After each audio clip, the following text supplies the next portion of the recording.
Alhamdulillahi Rabbil Alamin wassalatu wassalam ala Rasulillah wa ala alihi wa sahbihi ajma'in. Kita mulakan dengan baca Ummul Quran Al-Fatihah. Bismillahirrahmanirrahim.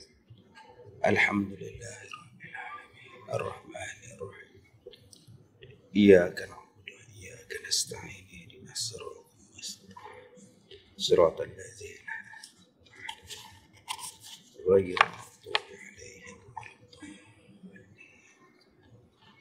Alhamdulillah, kita sambung muka surat yang ke-14. Dan sesungguhnya telah diceritakan daripada Nabi SAW bahawa sesungguhnya ia tak kala datang ke Madinah, keluarlah ia kepada suatu jenazah. Maka melihatlah ia akan beberapa perempuan mengiring akan jenazah. Maka bersabdalah ia bagi sekalian mereka itu, adakah kamu menanggung beserta sama-sama dengan orang yang menanggung? Maka jawab perempuan tadi, tiada. Maka bersabda Nabi lagi, adakah kamu bersembahyang bersama dengan orang yang sembahyang akan dia? Maka sembah kami sekalian tiada. Maka bersabda Rasulullah SAW bagi sekaliannya, balik oleh kamu sekaliannya, tiada ada di ziarah dan tiada ada pahala. Maka sekalian mereka itu, yakni perempuan tadi, disuruh mereka itu tetap di dalam segala rumah mereka itu. Baik, Nabi SAW bertemu dengan satu jenazah yang diusung ke tanah perkuburan. Dan yang mengikut jenazah tadi juga ialah orang-orang perempuan yang turut sama mengikut jenazah tadi ni. Nabi pergi tanya pada orang perempuan tadi, kamu ni duk tanggung mayat ke? Yang pakat duk ikut ni, kamu tanggung mayat macam orang lelaki-lelaki tanggung ke? Kata perempuan, dah kami tak tanggung, kami ikut belakang je. Habis tu kamu sembahyang sekali dengan dia orang ke? Tak, kami tak sembahyang, kami tunggu kat belakang. Bila dia orang bawa ke kubur, kami ikutlah sekali. Maka kata Nabi SAW, tak payahlah ikut, duduklah di rumah. Tak payah ikut, tak payah apa, duduk di rumah, tetap di rumah, itulah yang lebih baik daripada kamu ikut pergi ke kubur. Jadi tuan-tuan, hadis ini menceritakan tentang orang perempuan yang mengikut jenazah pergi ke kubur. Harus ataupun tidak, boleh ataupun tidak. Baik. Ini adalah di antara peringkat yang paling awal sekali Islam ketika Nabi Muhammad SAW berhijrah ke Madinah. Peringkat awal. Sebab tu Nabi SAW larang orang perempuan dengan meratapnya, dengan meraungnya, sebab pengaruh daripada unsur-unsur sebelum Islam sampai pada dia orang. Yang tak boleh nak tahan, tak boleh nak kontrol lah dia punya perasaan bila ada kematian, duk meratap meraung, Nabi kata tu duk pi lah. Ganggu orang naik ke bumi, ganggu orang nak uruskan jenazah. Ini peringkatnya. Tetapi ada lagi beberapa hadis Nabi SAW yang membenarkan orang perempuan pergi ke kubur dengan syarat-syarat menutup aurat. Dengan syarat tidak melakukan perbuatan-perbuatan jahiliah. Dengan syarat tidak menimbulkan fitnah. Menimbulkan fitnah ni bukan duk membawang di kubur. Jangan tuan-tuan salah faham pula. Duk bawa WhatsApp group pula di atas kubur membawang pula. Bukan itu fitnah. Fitnah ni menimbulkan masalah, menimbulkan huru-hara, menimbulkan rasa tak seronok pada si perempuan tadi dan pada orang lain. Mungkin dengan sebab dia pergi ke kubur, orang kacau dia, orang ganggu dia. Itu fitnah juga. Atau si perempuan tadi juga mengganggu orang lain, itu juga dipanggil fitnah juga. Jadi jangan tuan-tuan faham, fitnah ni ialah menuduh orang, fitnah ni luas. Maka kata Rasulullah, tak payahlah pergi duduk di rumah. Habis tu ustaz, kita sekarang macam mana? Orang perempuan ni nak pergi ke tak nak pergi ustaz? Waktu ada pengkebumian tu. Dalam ramai-ramai ni biarlah orang lain pergi. Anak jantan ada, abang ada, adik laki semuanya ada, biar dia orang pergi. Saya pun nak tengok juga ustaz, arwah ustaz punya kubur suami saya ustaz. Tunggu lapang-lapang sikit, kamu pergilah. Tunggu tenang-tenang sikit, orang dah tak ada, dah clear apa semua, pergilah. Bukannya salah pun. Cuma mengelakkan berlakunya fitnah pada masa itu. Kalau dah aman, tak ada fitnah apa, pergilah. Besok lusa pun perginya. Bukannya salah. Cuma pada waktu itu yang ramai-ramai tadi ni. Tak sajalah nak tengok ustaz. Oh, nak tengok apa? Nak tengoklah macam mana mayat tu diturunkan. Yang ni tuan-tuan ni. Nak tengok macam mana mayat tu turun, pergi duduk sondoi orang laki-laki sekali. Sekali dengan dia jatuh dalam lubang sekali. Dia tak payah lah. Tadi dah tengok kat rumah dah. Dah tengok kat rumah dah tengok sekali apa cukup lah. Dah nak tengok ustaz. Pulanglah makcik cakap. Orang cakap nak pergi juga. Sagilah pergi. Dah habis kerja semua pergilah. Ni orang nak buat kerja. Yang hang duk teriak tu pula. Yang kamu duk sondoi sekeliling orang. Kamu tu janda pula. Balu pula. Muda pula. Dengan tukang gali kubur tu pun tak tengok mayat dah. Duk tengok balu tu. Kan jadi fitnah pada dia. Jadi duk di rumah saat dulu. Saat lagi dah 8 masa. Pergilah ke tanah perkuburan. Baik. Maka bersabda Nabi. Kerana mengkhidmatkan bagi segala suami mereka itu, nescaya pahalanya menyamai akan yang demikian itu daripada sekalian taat dan ibadat bagi segala laki-laki, seperti mana yang dikhabarkan di dalam beberapa khabar bahawa sesungguhnya seorang perempuan datanglah ia kepada Nabi SAW. Baik. Yang kita duk buat ni tuan-tuan ialah mencari pahala. Amalan yang kita buat ni mencari pahala. Orang perempuan duduk di belakang, laki duduk di depan.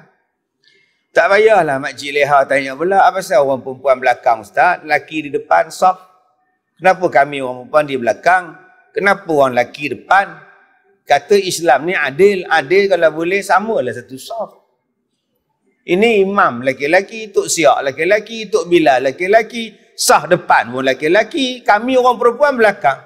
Nampak sangat second class kami ni ustaz. Balik pada soalan. Makcik datang semayang ni untuk apa? Perintah Allah. Perintah Allah suruh semayang. Semayanglah. Jangan tuan-tuan duk tanya pula. Tuan-tuan semayang ni sebab semayang ke? Allah suruh semayang ke? Pak saya nak semayang ke? Ataupun Allah bawa main semayang? Tu duk tanya macam tu lah. Penin orang nak jawab. Tak pernah faham. Tak faham sudah. Semua lama-lama nampak Islam tu jadi susah pula. Nak sujud pun pergi tanya. Hang sujud ni pasal apa? Sujud. Oh sudah. Dah Allah kata sujud lah. Syariat kata sujud lah. Tak payahlah duk kaji yang bukan-bukan. Kita main semayang ni kerana perintah Allah. Allah Ta'ala kata suruh semayang. Semayang sajalah. Masalah dia ustaz. Pasal apa yang kami duduk di belakang? Itulah nama dia syariat. Kalau tuan-tuan tanya benda syariat sampai bila pun tak habis. Dah hang sujud ni pasal apa? Dah Allah kata wasjud waqtarib. Habis cerita. Syariat kata sujud. Dah sekarang ni hang sujud tu. Oh, macam tu tak semayang. Hampir buat cakutiau. Islam ni mudah. Syariat kata sujud, syarat sah rukun, sempurna syarat-syarat anggota sujud sempurna. Sah lah. Tuan-tuan, jangan kita duk tanya pula pasal apa yang perempuan di belakang, orang laki-laki di hadapan. Itulah nama syariat. Otak kita ni tak boleh nak fikir. Kenapa? Yang Allah suruh fikir ialah kejadian langit, bumi, penciptaan yang Allah ciptakan. Kalau nak tanya puasa, pasal apa yang Allah suruh puasa? Tak payah tanya. Allah kata puasa Ramadan. Tak boleh fikir pun. Taklah kan. Macam makcik ni buat kuih bangkit, samperit, buat baju lagi, tempah banyak lah orang nak raya kan. Kena puasa pula, penat Ustaz. Oi. Tu cadang nak, makcik nak awal puasa bulan Syaban. Mana boleh. Rejab tak boleh puasa Ramadan wajib. Syaban tak boleh puasa wajib. Tunggu Ramadan lah. Dah kalau makcik puasa Ramadan wajib, tapi makcik buat belah malam. Siang makcik kerja, penat. Malam makcik puasa, tak boleh makcik. Dah Allah kata yang tu lah. Ustaz faham tak? Makcik tak larat. Makcik tak larat. Oh, kalau tak larat, abang lah tak larat. Makcik tak larat pasal apa? Makcik uzur. Umur apa? 79. Nak bangun tak larat, sakit, kena makan ubat pula segala-gala. Kalau gitu tak payah puasa makcik. Makcik sakit. Puasa ni bukannya macam semayang, sakit pun kena semayang. Puasa ni musafir boleh buka. Orang yang kerja keras, duduk di hutan kerja balak, gajah boikot. Dia yang duk heret kayu balak keluar, punya teruknya tuan-tuan, boleh buka puasa. Pasal kerja dia teruk. Orang yang mengandung, susah hati, tahap kesihatan dia. Orang yang menyusukan anak, susah hati tentang anak dia, boleh buka puasa. Nanti kau qada sajalah. Jadi jangan kita duk petikaikan syariat dah tu yang lah. Tetapi apa yang kita buat ni ialah untuk di samping itu pasal pahala. Yang kita buat ni dapat pahala. Kata Rasulullah, kamu tak payah nak sibuk bertikai. Pak siapa yang laki pergi perang, laki jadi imam, orang laki-laki jadi bilal, laki-laki yang buat korban, laki-laki yang sembelih korban. Kami ni orang perempuan duduk saja, tak buat apa. Semayang Jumaat laki-laki, kami ni duduk di rumah saja. Kata Rasulullah, yang kamu duduk di rumah, berkhidmat kepada suami kamu, pahalanya sama macam laki-laki buat ibadat. Nampak tuan-tuan? Jadi di mana yang kata Islam tak adilnya? Pahalanya sama. Pahala orang perempuan duduk di rumah, jaga anak dia, jaga suami dia, berkhidmat di rumah dia, pahala macam kita. Cuma tuan-tuan jangan pula cakap, kalau gitu kami nak jadi orang perempuan, Ustaz, boleh tak? Aku suka hang, pergi Siam, tukar lain. Tukar Argentina pula. Tak payahlah, dah Allah bagi dekat kita keistimewaan sebagai lelaki. Jalankan amanah, tanggungjawab sebagai lelaki. Baik. Kata dia, satu perempuan mai datang jumpa Nabi SAW. Nabi tanya dekat dia, apa bicara kau? Kau ni nak cakap apa? Pun salah ni. Nabi bertanya. Jawab perempuan itu, ya Rasulullah, bahawa sesungguhnya kami ni nak bawa datang segala perempuan kepada engkau. Saya ni pengurusi biro wanita. Jadi belakang saya ni ramailah jemaah saya. Masalahnya apa? Pak siapa yang datang nak jumpa saya ramai-ramai ni? Pak siapa? Tanya Nabi. Jawab si perempuan. Adalah sekalian mereka itu duk komplain. Dia orang ni adalah dalam mesyuarat kemarin ni duk bincang.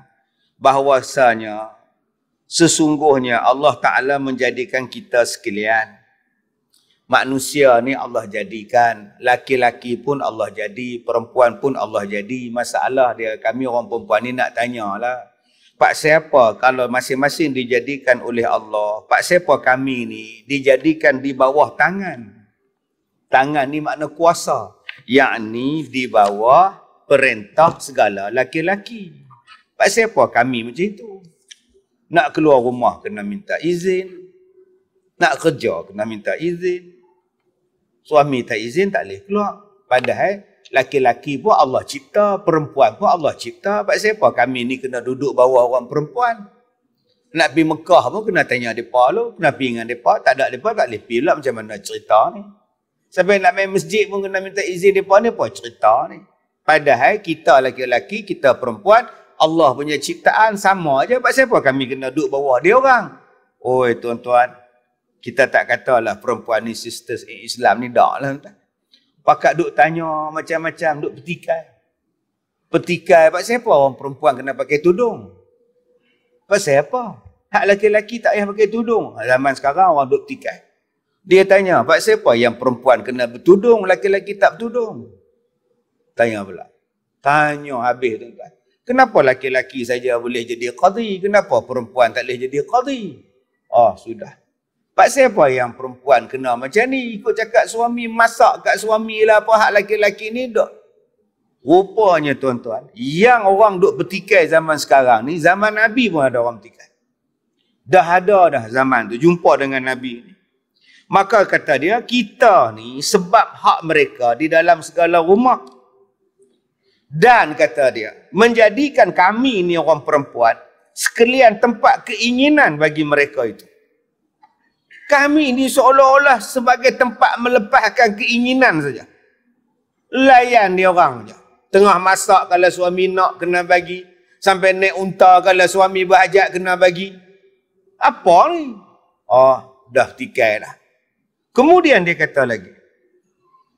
Dan difardukan dan fardukan atas kita berkhidmat bagi mereka itu dan menjadikan ia bagi mereka itu perang sabil dan hadir berjamaah, dan Allah Subhanahu wa ta'ala menentukan ia akan mereka itu dengan khitab, dengan tetap tiada kita, maka apa kita ganti barang yang telah dikaruniai oleh Allah, kita ganti. Kami pun nak juga perang fi sabilillah. Apa kata kami juga nak datang hadir berjemaah? Apa kata hari ini orang lelaki-lelaki pula duduk di rumah, kami pula buat kerja pula? Nabi bila dengar si perempuan ni bercakap, tuan-tuan, Nabi naik heran. Main mana puak ni? Duk tikai, duk minta hajat macam-macam ni. Kata Rasulullah pada perempuan tadi, tiada aku lihat akan seorang perempuan yang lebih baik, yang lebih manis daripada perkataan pada pekerjaan Allah Ta'ala lain daripada engkau. Kata Nabi, aku tak pernah jumpa lagi lah perempuan yang manis mulut, yang cakap lebih kurang lebih baik daripada engkau ni. Kira engkau ni hebat. Nabi perli tu.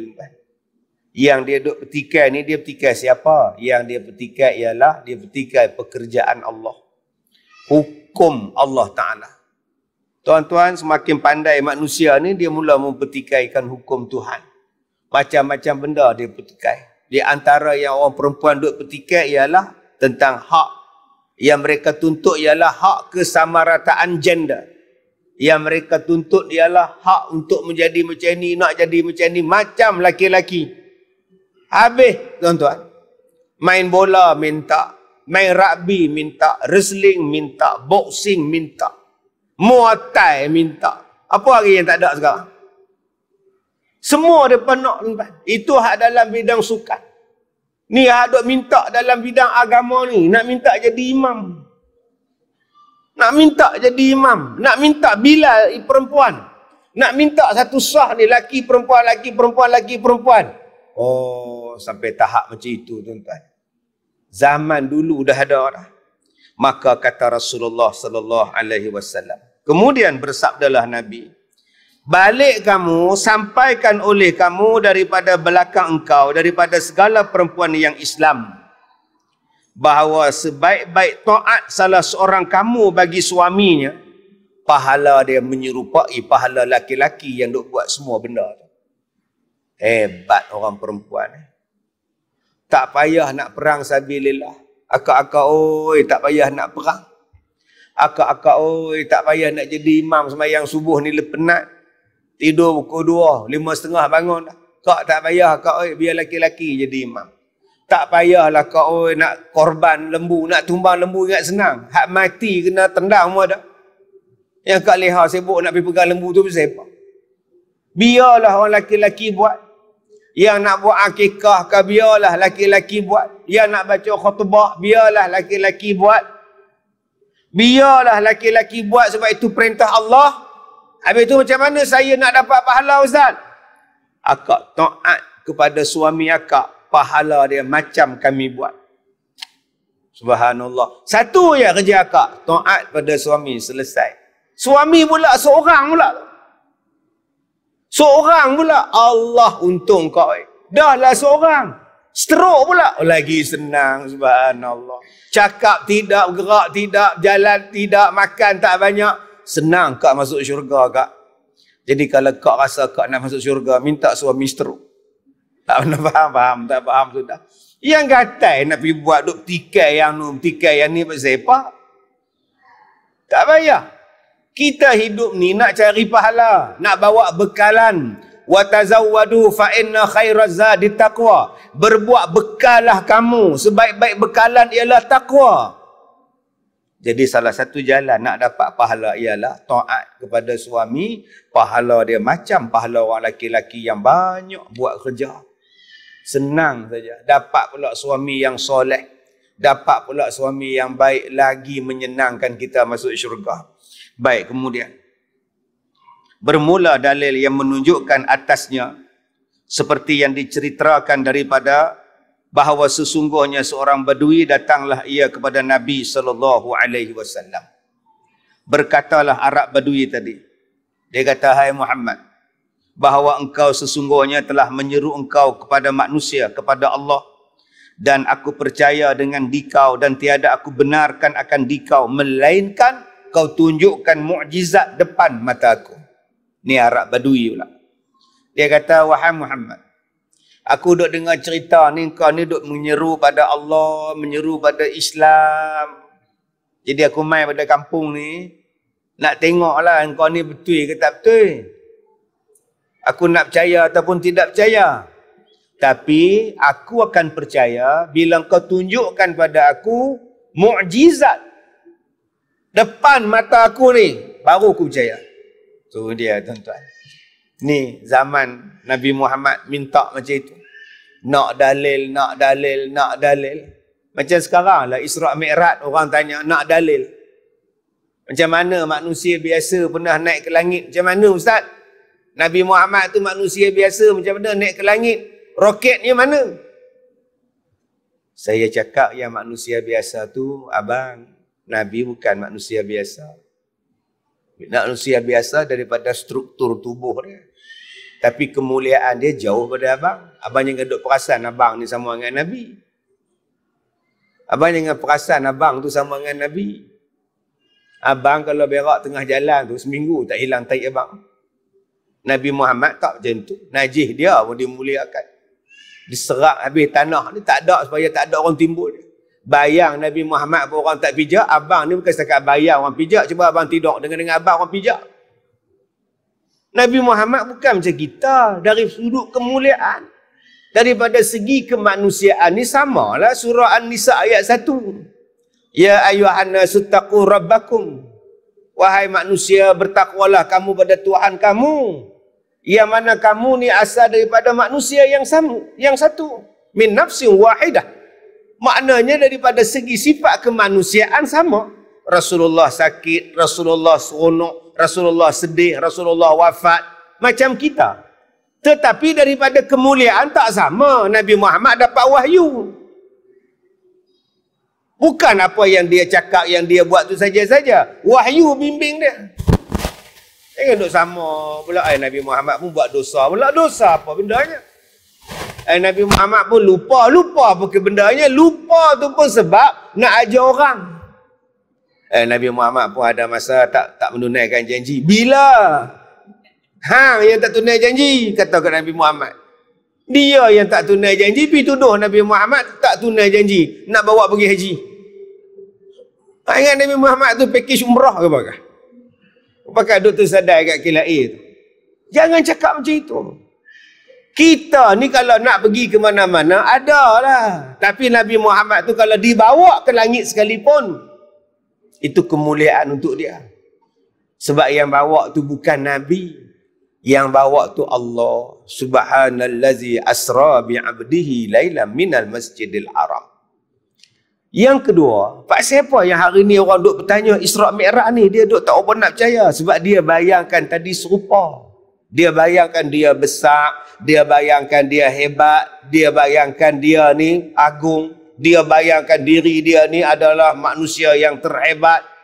Cuba kita bayangkan kita nak banding dengan langit, nak banding dengan bumi ni, cuba kita bayang kita halus, kita kecil, baru kita sedar diri. Ni kita duk perasan kita besar. Kita tak percaya Nabi naik ke langit. Cuba hang perasan hang tu halus. Nak banding dengan bumi ni tak nampak pun. Saya datang dari Ipoh. Saya bawa kereta daripada Ipoh. Dalam kereta saya tu tuan-tuan, daripada Ipoh mai Pulau Batas ni, ada seekor semut. Halus semut. Duduk kat depan, kat dashboard. Duduk kat cermin depan, tengok terowong, tengok lepongsu, tengok semua duduk kiri kanan, kiri kanan, kiri kanan. Habis ceramah asal lagi, dia ikut balik Ipoh. Saya turun, dia pun turun. Masuklah lubang dia. Isteri semut tu tanya, "Pi mana?" "Pi Penang." "Merapu ah." "Pi Penang bila pi?" "Petang tadi." "Balik?" "Baru sat-sat." "Abang nyanyuk ke apa?" "Aku tak berjalan, aku naik kereta." "Kalau betul pi, tolong cerita." Semut tu habaq kat semut. Kawan-kawan dia main anak main nganga. Hampa tak lalu pergi kat terowong. Hampa tak lalu pergi kat kona tiga beradik. Hampa tak lalu pergi kat Sungai Perak tu. Ui, duduk cerita. Serupa itulah Nabi Muhammad. Bukan berjalan kaki naik ke langit. Dia dibawa dengan kenderaan yang hebat. Dengan makhluk yang hebat. Yang kita rasa pelik pasal apa? Subhanallah. Pakak duk tanya. Diri dia tak pelik. Allah kata hang tu jadi daripada min nutfah amsyajin, daripada air yang terpancar. Daripada air boleh jadi mata, daripada air boleh jadi suara, daripada air boleh jadi jantung, daripada air yang mani ni boleh jadi daging, boleh jadi tulang. Hang tak pelik? Macam mana air mani kamu ni duk diperam dalam rahim boleh jadi orang? Yang tu tak pelik pula. Apa tuan-tuan? Subhanallah, dia tak perasan diri dia tu pun tanda-tanda kepelikan, tanda-tanda kekuasaan Allah ada pada diri dia. Jadi daripada air yang hina. Air yang hina ni bukannya najis. Jangan tuan-tuan tanya pula, ustaz, air mani ni najis tak? Dia kata air yang hina ni makna tak laku. Bukannya hina tu najis. Tuan-tuan pergi pasar malam tu, air bandung, air lecikang, soya bean, air mani dalam balang. Agak-agak luar dah air mani. Tobatlah home tak luar. Mana faham? Tak faham tu tak? Pasal apa tak luar? Orang tak mau beli. Itulah nilai kita. Kita ni tak ada nilai, orang tak mau. Tapi Allah yang angkat darjat kita. Allah yang angkat. Fi ahsani taqwim. Allah naikkan darjat kita. Tak boleh lawan binatang, tak boleh lawan gunung dengan kita, langit pun tak boleh lawan dengan kita. Kemuliaan yang Allah bagi pada kita.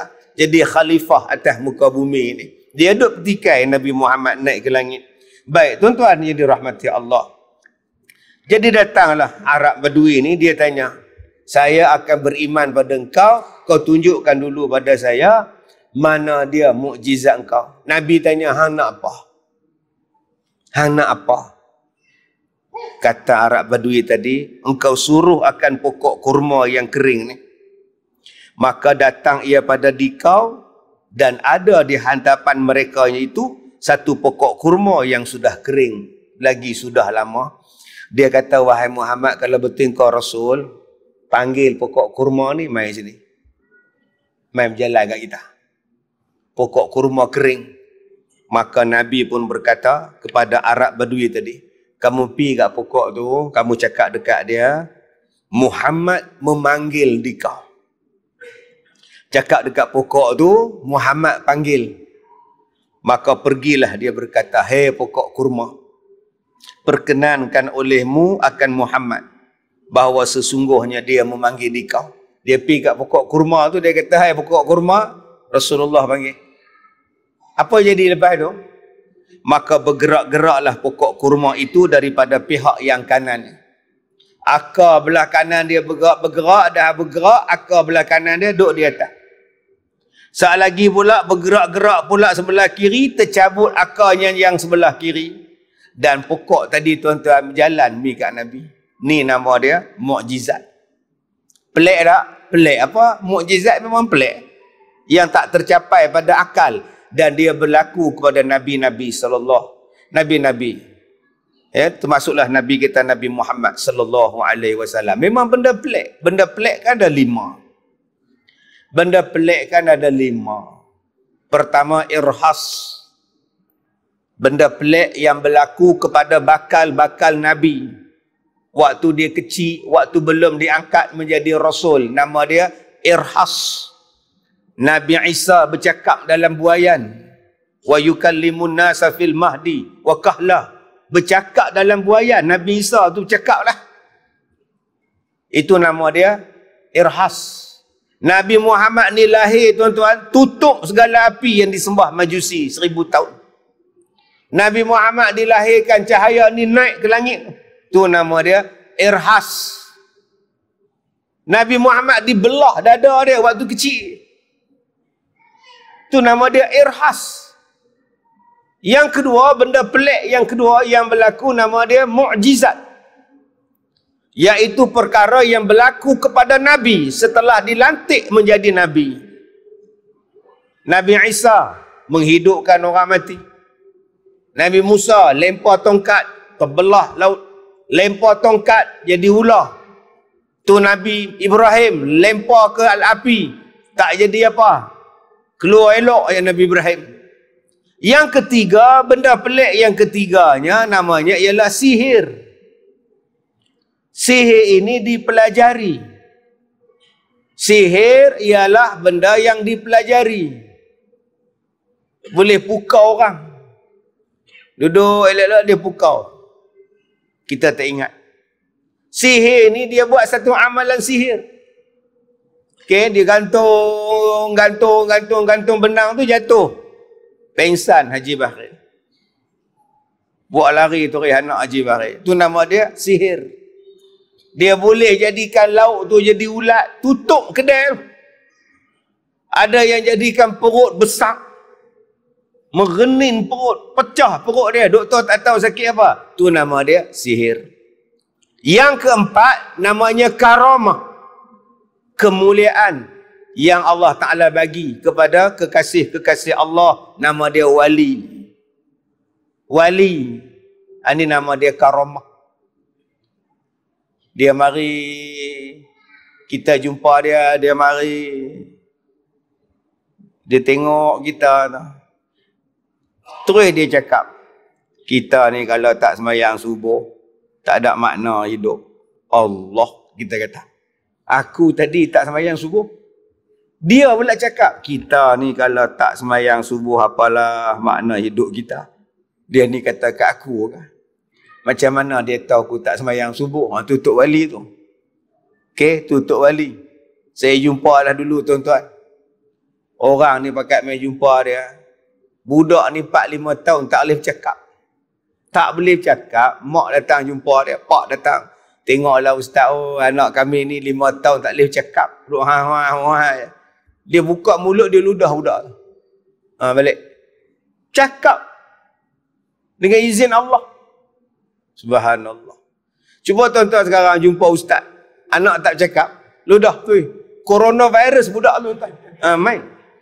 Mau 14 hari kat awak. Tuan-tuan pergi ke kampung Tualang Sekah di Malin Nawar, Perak. Saya mengajar di sekolah lama, tuan-tuan. Di situ ada satu surau besar dan dikelilingi oleh 7 buah surau yang lain. Di situ ada tok guru, anak beranak, wali, tuan-tuan. Wali negeri Perak tu di kampung Tualang Sekah, Malin Nawar. Allahu Akbar. Jepun tak boleh masuk dalam kampung. Pakat duk berenang atas jalan Jepun. Atas darat duk berenang. Pasal dia nampak sungai, dia nampak tasik, dia nampak kolam. Pakat duk berenang. Orang kampung duk tengok puak-puak Jepun ni berenang saya apa? Ni Tok Wali ni. Itu nama dia karamah. Benda pelik.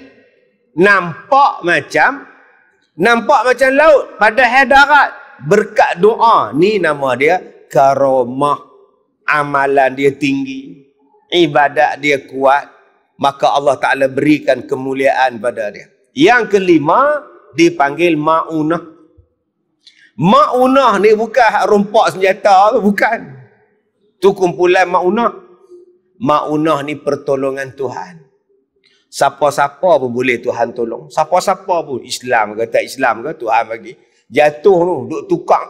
Ni, dia duk bawah tu, lampu suraya tu, cendelia tu. Tu betul bawah tu. Jatuh pula dah lampu tu. Tak mati entah. Elok duk bersila dalam lampu tu. Bomba duk keluar lampu tu, sihat. Tak luka encik, tak luka apa. Tak ada apa. Yang dia duduk bawah lampu tu. Sekali tu je lah. Jangan duk sebut pula aku kalau jatuh apa aku tak mati. Jangan buat aku buat. Jatuh itu kebetulan. Nama dia ma'unah, pertolongan Tuhan. Macam budak tsunami dulu yang di Sri Lanka. Rumah dia kena tsunami, dia duduk di atas tilam. Ombak tsunami duk bawa ke hulu ke hilir tak mati budak tu tuan. Punya jauh kena hanyut tu. Duduk atas tilam tu, budak kecil ni sampai sekarang duk hidup lagi. Tu nama dia ma'unah, pertolongan Tuhan. Sekali tu sajalah, bukan tiap-tiap kali banjir tak mati. Jadi faham betul-betul. Okey. Sama ada irhas. Dah tak ada. Mukjizat tinggal Quran je lagi dah. Jangan siapa kata pula saya ni mukjizat tak ada lah, tinggal Quran dah. Nabi dah tak ada. Dua ni tak ada lah, tinggal Quran mukjizat ni. Yang ketiga, benda pelik, mungkin sihir, mungkin karamah, mungkin maunah. Kalau berlaku benda pelik, kalau tuan-tuan pergi jumpa orang, ustaz saya jumpa satu orang ustaz, dia pegang lampu ustaz. Dia pegang macam ni ustaz, menyala lampu apa? Torchlight ke apa? Dak lampu ni nyala. Terror ustaz. Tak terror apa, dia ada wayar. Dia ada wayar kat kasut dia. Bila dia tekan wayar tu menyala. Yang tuan-tuan bodoh percaya siapa? Tu bukannya maunah, tu nama dia silat mata. Kita yang bodoh duk percaya. Dia pegang benda magnet, badan dia ada elektromagnet, dia ambil sudu, dia melekat garpu semua. Gini melekat sudu garpu. Dia ada magnet kat badan dia. Tuan-tuan pula percaya semua. Ilmu apa? Ilmu apa? Ilmu kelentong nama dia. Banyak orang hari ni percaya tuan-tuan. Saya sakit ustaz. Tok Buma tu dia ambil telur. Dia bila pecah ustaz telur tu dalam mangkuk ustaz, Allah ustaz. Kanah bang ustaz, ya Allah. Naik bulu roma sampai lah naik bulu roma ustaz. Jumpa apa? Jarum. Darah ada, nanah ada lah. Tu dia siapa yang buat saya tak tahu lah. Telur tu abang, dia suntik abang. Oh. Dia suntik, dia bubuh darah, dia bubuh jarum, dia bubuh lilin tutup. Kemudian dia duduk gumui atas kita banyak. Kemudian kita kata, jiran kita buat kita. Tak ah. Sikit-sikit kena percaya, sikit-sikit kena tipu. Percaya habis pada benda-benda yang bukan-bukan ni tuan-tuan. Nak tengok benda pelik, tengok tiga ni. Okey. Mungkin dia alim ustaz, alim apa pakai seluar pendek. Alim kejadah apa tuan dia pakai seluar pendek. Tak payah duk percayalah, maknanya dia bukan karamah, dia pun tak tutup aurat. Karamah kejadah apa? Sama ada dia ni ialah sihir ataupun maunah. Di situ saja yang kita kena tengok. Kalau kita bertemu dengan perkara-perkara yang pelik di dalam kehidupan kita ni. Baik, maka bila pokok tadi ni dipanggil, bergerak-geraklah pokok tadi, maka takkanlah hampir kepada dia, memanggillah dia, Assalamu alayka ya Nabi Allah. Pokok bagi salam. Nabi menjawab, wa alaikassalam. Maka bila tengok saja pokok cakap siap jalan lagi, apa kata Badui tadi? Asyhadu an la ilaha illallah wa annaka Rasulullah. Terus mengucap masuk Islam Arab Badui ni. Maka berkatalah ia, kafa. Artinya cukuplah. Tak mau tengok lah. Cukup. Kafa tu maknanya cukup. Tak mau tengok lah. Sebab tu kafa ni gaji dia rendah pun tak apa. Cukup. Tak pernah faham? Tak faham sudah. Jadi kalau cikgu kafa kata gaji rendah sangat, sebut laisa kafa. Dah tak cukup. Duk kafa apa, sebab tu tak nak naik gaji tuan-tuan. Sebab apa? Sebab saya cukup. Jadi pelajaran kita malam ni kafa cukup. Abang mengaji apa dengan Ustaz Kazim malam ni? Kafa. Apa tu? Cukup lah. Dah cukup. Okey, lepas ni tuan-tuan kafa. Saya pun nak kafa lah dekat pukul 9 lah tuan-tuan. Baik, kemudian menyuruhlah oleh Nabi SAW tadi, disuruhnya pokok tadi balik ke tempat dia. Pokok tadi reverse ghostan balik, masuk balik, duduk diam cokoh terus itu. Ini nama dia mukjizat. Maka Arab Badui tadi kata, ya Rasulullah, aku minta daripada engkau ya Rasulullah satu mukjizat yang orang lain tak pernah minta. Dan kau perkenankan pada permintaan aku ya Rasulullah. Orang lain tak pernah minta mukjizat macam ni, tapi saya minta. Dan kau perkenankan ya Rasulullah. Maka izinkanlah olehmu, wahai Rasulullah, aku nak sujud di belakang kau. Tiap-tiap kali sembahyang aku nak sujud. Sebab kau dah perkenankan permintaan aku. Punya sayangnya tuan-tuan, Arab Badui ni pada Nabi SAW. Kalau boleh dia nak sujud pada Nabi, lepas sembahyang, Nabi sujud kat Nabi pula. Pasal Nabi ni bagi Islam kat dia. Nabi ni tunjukkan mukjizat pada dia. Dia rasa besar pada Nabi ni. Maka dia nak muliakan, dia nak sujud Rasulullah. Apa jawab Rasulullah? Kata Nabi, tiada harus sujud bagi yang lain selain daripada Allah. Dan jikalau harus bagi seorang bahawa sujud selain daripada Allah Ta'ala, nescaya aku suruh akan sekalian perempuan bahawa sujud bagi suaminya mereka itu kerana membesarkan bagi hak suami mereka itu. Kata Rasulullah, tak boleh manusia ni sujud. Dia hanya boleh sujud melainkan pada Allah saja. Orang lain tak boleh. Sujud pada Allah saja, hak lain tak boleh. Kalaulah sama-sama kita ni boleh sujud, Nabi cakap, nescaya aku suruh orang perempuan sujud pada suaminya kerana membesarkan hak suami. Sebab tak boleh sujud je. Abang-abang jangan duk paksa balik isteri lagi sujud. Jangan cakap macam itu. Maknanya besarnya hormat seorang suami, hak dia di sisi isterinya. Jadi akak-akak, oi, sebab tu ada yang kata, Ustaz, saya tak nak kahwin. Malas dia kahwin, Ustaz. Malas lah sebab akak duk dengar kitab ni bahagian pertama. Kitab ni ada 2-3 bahagian. Lepas ni bahagian laki-laki pula. Ni bahagian perempuan. Sebab tu akak rasa malas baca kitab tu. Semua kita. Orang jantan duk sengih dengar sonok mereka tu. Kita bulan depan aku tak main dah. Sabarlah Ustaz. Oi, bulan depan laki-laki pula tak main. Kak pula main. Bulan depan pula ni cerita bab laki-laki pula. Bukan perempuan saja. Ni cerita tentang hak suami di sisi orang perempuan. Baik, maka mendahulukan Rasulullah sallallahu alaihi wasallam atas segala suami, atas segala perempuan itu, atas tiap-tiap hak, sehingga mendahulukan ia atas hak dua mak bapak. Orang perempuan dah kahwin. Dah ada suami dah. Mak kata, "Lehau baliklah hari Sabtu ni. Mak nak buat kenduri doa selamat sikit. Mak nak pergi umrah. Umrah pun mak, masjid tutup. Orang tak boleh pergi umrah, visa digantung sementara. Tak apalah, dah niat. Dah niat nak buat kenduri. Baliklah, pergi tak apa, dah buat macam mana." Dia minta izin suami dia. "Abang, mak panggil balik nak buat kenduri kesyukuran. Minggu lepas kita balik dah. Minggu kemarin dulu pun balik dah. Minggu ni nak balik lagi, kopak lah duit abang. Tak boleh balik lah. Duit tak ada." Mak Abang Din kata tak boleh balik. Tiap-tiap minggu balik duit tak ada. Tak apa. Kalau aku tahu lah lelaki hang kedekut macam ni, aku tak bagi nikah dengan hang. Tak gunanya menentu. Siang kat dia. Okey, jadi akak-akak kena faham lah. Anak kita dah jadi orang punya. Dah jadi orang punya. Dia tak bagi balik, sudah lah. Buatnya lah. Hak dia didahulukan hak suami. Lebih daripada di situ mendahulukan hak dua mak bapak dia.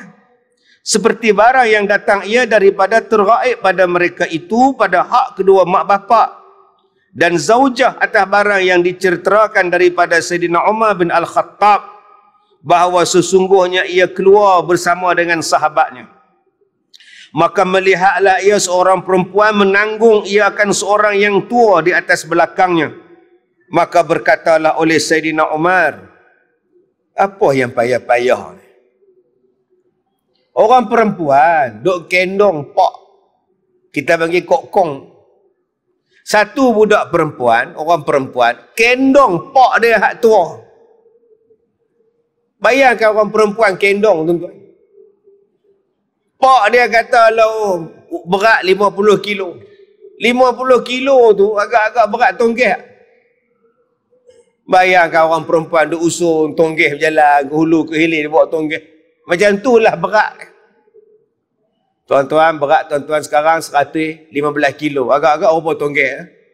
Bayangkan tuan-tuan. Nampak kecil tapi berat macam 5 tonggek. Baik. Bila dia tengok perempuan ni duk pikui bapak dia, Sayyidina Umar tanya, ni yang duk susah duk usung ni pasal apa?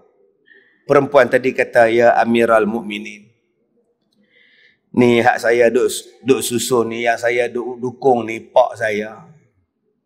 Dia ni sungguhnya dah jadi macam kanak-kanak, jadi nyanyuk lah. Dia jadi macam budak-budak. Bila ingin tiap-tiap sesuatu, nak tu dia nak tu susah kata apa. Tak usah kata apa. Budak-budak ni tuan-tuan, kalau dia kata nak yang tu, yang tu.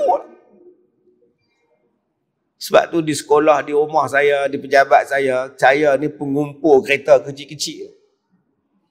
Kereta kecil-kecil tu saya kumpul tuan, banyak. Nak tengok main, tengok koleksi. Main budak-budak di rumah saya susah hati. Dia ambil satu, dia pijak tu dia buat, jalan rosak lah kereta aku pula lah, mampu lah tuan-tuan. Dia nak. Main budak ni, nak yang tu. Ustaz weh, anak nak kereta tu. Allah. Ni special edition ni, Wildfire ni. Mana nak cari ni Wildfire ni, beli kat Jepun ni. Tak apa ambil. Punya seronok lah pak dia. Saya kata pak dia yang nak tuan-tuan. Kita nak bagi pada orang, bagilah. Hak kita sayang, tak sentuh apa. Tak jadi apa tuan-tuan, elok je. Tapi pasal budak, kalau dia kata nak yang tu, nak lah. Kalau kita tak bagi dia balik, teriak bebai lah kereta di rumah, duk bebai. Mak jadi susah, pak jadi susah, bagi dekat dia dunia je. Setakat kereta mainan dah, apa nur kereta betul boleh naik. Budak, pak saya dah jadi budak ya Rasulullah. Dia nak satu-satu, dia punya teriak, dia punya kriau, tak tahu nak abang dah. Maka dia kata kalau dia nak kepada bermain tanah, seperti bermain kanak-kanak yang kecil. Dia ambil kulit kerang. Duk kulit-kulit kerang, duk main. Kemudian pekup satu-satu. Kecil-kecil dulu kita main kulit kerang. Pak dia pun duk main tanah. Dan sekali pula meminta ia akan makan. Kejap pula nak minta minum. Maka tiap-tiap kali aku tak ada, memanggil-manggil akan daku dengan menangis. Senang cerita, baik saya pikul bapak saya. Dia nak makan senang, dia nak main senang, dia nak teriak senang, dia nak berak pun senang. Saya pikul ke mana-mana saya pergi, dia nak buat apa pun senang. Saya tak payah tinggal dia, pikul saya. Bila dengar budak tu cakap, apa kata Sayyidina Umar? Ajaib oleh Sayyidina Umar. Kata Sayyidina Umar, adakah kamu tahu bahawa perempuan ini telah memberikan hak bapak dia? Dia bagi tahu kat kawan-kawan Sayyidina Umar ni, budak perempuan ni telah menyempurnakan hak bapak dia. Dia tak tinggal ke orang, dia tak buat apa-apa pun. Jaga bapak dia. Subhanallah, bagus. Tuan-tuan tahu lah, ada orang main sekolah saya tuan-tuan. Dia bawa mak dia.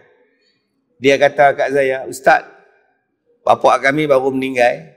Masalah dia sebelum pak meninggal, pak dia cakap dia nak wakafkan mak pada sekolah ustaz. Astaghfirullahalazim tuan-tuan. Dia boleh cakap nak wakafkan mak kat saya. Apa kejadian tuan-tuan? Mak ni 70 lebih lah. Wakaf nak buat apa? Tak tahu. Ayah kata wakaf. Mak dia bela tuan-tuan, wakaf apa? 74. Kalau 24 insya-Allah kita ejal lah. Kita tak payah wakaf. Tak apa, kita buat jauh lain lah. Apa ni mak hang suruh orang bela? Hang tak nak akan jaga mak seorang ni saja lagi. Tambah bila mak tu nyanyuk, bapak tu nyanyuk, apa ramai tak mau bela anak. Saya ada kawan tuan-tuan, dia ni perempuan, kerja bank, besar gaji dia. Adik-beradik 5-6 orang dan dia tak kahwin. Adik-beradik dia kata, hang berhenti kerja. Hang bela mak, hang bela ayah. Kami tiap-tiap bulan bagi allowance. Berhenti kerja tuan-tuan. Kerja dia ialah usung mak ayah dia pergi mana-mana. Berhenti kerja, tak jaga apa benda dah. Dia jaga mak, bapak, adik-beradik pula support segala-galanya. Ada jenis tu. Sebab ada orang yang tak sanggup berhenti kerja. Dia sayang kerja dia lebih besar daripada dia sayang bapak dia. Dia sayang mak dia. Yang perempuan ni tuan-tuan sanggup berhenti kerja, buang segala jawatan, balik duduk di kampung berkhidmat pada mak dan ayah dia. Itu lebih menyeronokkan. Tiap-tiap pagi dia main sekolah saya, duduk tolak bapak. Lepas tolak bapak masuk, lagi dia heret mak dia pula masuk dalam kelas. Allahu Akbar tuan-tuan.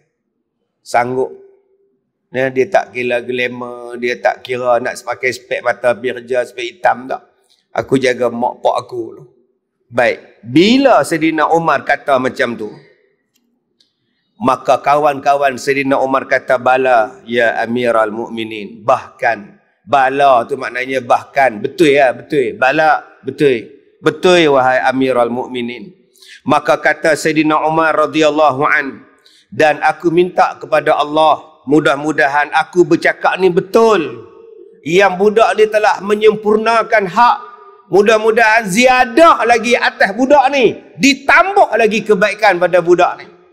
Tengok-tengok budak perempuan tu kata apa? Ya Amiral Mukminin, engkau salah. Engkau salah. Lah, tang mana salah pula? Kerana belum lagi aku bayarkan akan haknya. Sesungguhnya bapa aku memelihara aku daripada kecil. Dan berdirilah ia dengan segala sebabku. Dan berkhidmatlah ia akan daku. Serta mencita-citakan akan hidupku. Dan enggan ia daripada matiku. Dan sekarang bila dia dah tua, aku berkhidmat kepada dia. Aku jaga dia, aku pelihara dia. Tetapi dalam hati aku bercita-cita, bilalah orang tua ni nak mati. Nampak tak tuan-tuan? Bapa mana ada minta anak dia mati? Tadi saya nak mai tadi. Datang satu pak, datang satu mak bawa anak autism. Cakap tak boleh. Saya tanya, nama apa? Nama apa? Sudah budak ni. Lah dia lompat atas meja, duduk atas meja, duduk bawah meja, panjat kusyen, duduk bawah kusyen. Yang mak dia tu, tak larat lah ustaz. Budak ni gangguan ke ustaz? Tak gangguan, nama dia autism. Kena sabak banyak. Pak saya apa ustaz anak saya jadi macam ni? Allah test. Tu saya duk kata lah, tapi belah laki saya ni memang ada seorang, tu saya duk kata lah. Benda nak jadi, nak kata apa? Allah bagi dia syurga ke, dia kan tahu apa? Seolah-olah duduk dalam dunia dia sendiri. Akak kena cari satu benda yang budak ni suka. Dia tak boleh nak fikir lah. Akak bagi satu benda yang dia suka. Kalau dia suka benda tu, dia main. Dia suka apa? Handphone, bagi main handphone. Allah test. Adakah mak pak tadi doa, ya Allah bagi mati budak ni, lemah perut? Tak ada lah. Pakar sana dia pergi jumpa, pakar sini dia pergi jumpa, ubat sini dia pergi jumpa, segala-gala dia sanggup buat. Janji anak aku sihat. Ni mak bapak. Dan kata dia, bapak ni pula waktu aku kecil, dia yang bangun. Pagi-pagi start motor lah, pergi kerja. Burung sama naik dengan dia, pergi cari rezeki. Balik sama dengan burung. Nak bagi makan anak-anak. Ini bapak. Bapak tuan-tuan. Mak cakap no, anak no, nak pakai duit no, yuran apa no. No, anak no nak beli no. Duk nu panggil laki dia. Laki nama Mak Nu apa panggil Nu? No, anak-anak no, mana ada bapak merungut. Satgi sampai, besok lusa sampai, anak tak pernah tanya pun, ayah ambil duit mana? Ayah ambil duit mana? Tak pernah tanya. Yang dia tahu duit dapat kalau aku minta. Dia tak tahu yang ayah dia memancing kat masjid. Dia tak tahu. Ayah ni ambil lidi, bogam, mancing kat tabung. Alhamdulillah, alhamdulillah. Siap baca doa lagi. Itulah ayah, tuan-tuan. Janji anak aku senang. Janji senang. Kadang-kadang dia tak tunjuk pun yang dia seronok. Tapi hati dia seronok. Bapak. Dan bila anak ni sakit, bapak sanggup korban macam-macam. Nak ubat. Kata anak perempuan tadi, saya ni macam bapak saya. Dia sakit, saya ubat. Dia nak makan, saya bawa. Dia nak minum, saya bawa. Dia nak berjalan, saya bawa. Dia nak main, saya teman. Tapi jauh dalam hati saya ni, Allah, bilalah orang tua ni nak mati. Berapa banyak tuan-tuan anak-anak cakap macam itu. Hai, panjang pula umur tu, kacau. Mati-mati, mau pasal apa?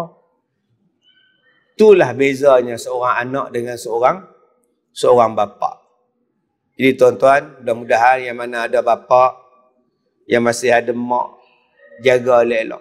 Ini satu-satunya permata hati kita yang tiada tolak bandingnya. Tuan-tuan yang dirahmati Allah, saya tutup ceramah malam ni, kuliah malam ni dengan surah Al-Furqan, ayat yang ke-26 dan ayat yang ke-27. Sebab apa saya baca ayat ni? Sebab hari ni orang ikut Tok Guru. Aku tak tahu, aku ikut Tok Guru aku. Aku tak tahu, aku ikut dia. Aku tak tahu, aku ikut dia. Dia tak sembahyang, aku tak sembahyang, aku ikut dia. Aku ikut dia, aku ikut dia. Ni, di hari kiamat ni kata Allah apa? Wa yauma ya'uddu zalim ala yadayhi yaqulu ya laitani ittakhadtu ma'ar rasul sabila. Di hari kiamat, dalam neraka nanti ada satu golongan yang kerja dia ya'uddu az-zalim yadayhi, menggigit orang-orang zalim akan jari mereka, tangan mereka. Pasal menyesal. Duk gigit jari, duk gigit tangan. Aduh. Apa dia cakap? Ya laitani ittakhaz ma'ar rasuli sabila. Kalaulah kami di dalam dunia dulu ikut Rasulullah punya jalan, selamat kami. Kalau aku ikut jalan Nabi hari itu, selamat aku. Silap betul. Habis tu kau ikut jalan siapa? Ayat 27 bagi tahu, ya wailata laitani lam attakhiz fulanan khalila. Kami pergi ikut orang ni pula jadi kawan kami, jadi orang kepercayaan kami. Silap betul, dengan dia dalam neraka, aku pula neraka. Kacau betul. Sebab hari ni tuan-tuan, ada orang dia tak mau ikut Nabi. Nabi Muhammad sembahyang. Nabi Muhammad tu pun sembahyang. Nabi pun sembahyang. Tiba-tiba engkau tak sembahyang. Dengan alasan aku tak khusyuk. Dengan alasan aku tak mengenal diri aku. Maka hari ini orang pun ikut. Kami ikut dia, dia tak sembahyang sebab dia tak khusyuk. Saya pun tak khusyuk sebab tu saya tak sembahyang. Aku tak tahu apa, aku ikut dia. Allah cakap dalam surah Al-Furqan ini, yang kamu ikut dia pasal apa? Pasal apa tak ikut Nabi? Nabi solat, kamu solat lah. Orang yang kamu ikut ni, dia tak boleh tolong kamu di hari kiamat. Ikutlah Rasulullah. Saya ni mengajar tuan-tuan, kalau saya betul, silakan ikut. Tapi kalau saya menyimpang daripada Nabi SAW, tolaklah saya. Sebab ikutan kita semua ialah Nabi Muhammad SAW. Jadi jangan kita duk rasa orang ni lebih pandai daripada Nabi.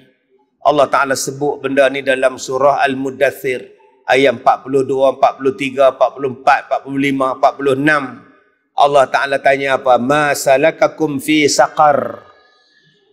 Allah Ta'ala sebut tentang perbicaraan ahli syurga dengan ahli neraka. Ahli syurga ni tanya pada ahli neraka saqar. Apa sebab engkau orang masuk neraka saqar? Neraka saqar ni tuan-tuan, kalau dia bakar kita, tak ada sisa. Kita kalau rumah terbakar, ada sisa. Kalau kereta terbakar di jalan, tinggal rangka dia. Neraka saqar, kalau dia membakar, tak ada bekas. Hancur habis. Ahli syurga tanya pada orang saqar, apa masuk neraka saqar?